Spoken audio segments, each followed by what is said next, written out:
Okay, let me address this very important issue, which is politicians getting the vaccines. What the committee that Adham and I chair right now are doing in terms of the prioritization list is risk assessment.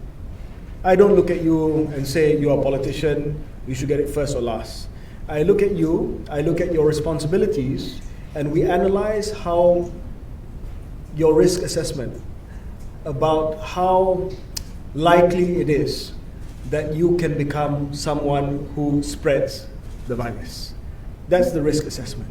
Or whether or not you are likely to get the disease, should you be infected. These two things are very important. When we decide on the priority list, one is we decide, are you likely to develop COVID-19 if you are infected by SARS-CoV-2, and are you likely to suffer from it, i.e. possibly die from it. That's why countries have prioritized all people, because the data shows that they are vulnerable from the worst effects of COVID-19, as well as people with comorbidity, heart disease, diabetes, cancer patients, etc., or respiratory disease. So on that, you'll be prioritized. The other one is, how likely is it for you to be infected and spread? So frontline workers, we have to prioritize, because there's been thousands of frontline workers who've been infected. So by the same token, politicians will be assessed on that basis. How likely is it that a public official is likely to be infected or to infect others? So we'll go based on, close contact, how often you see people, how often you meet the public, how often you go into public spaces. If you ask me today, I would argue that you guys, media, also priority. Look at this.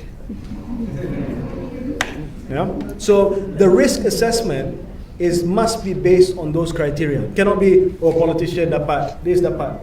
It's not so much your job title, but it's the risk assessment about whether or not you can get sick, die, or whether you can be infected.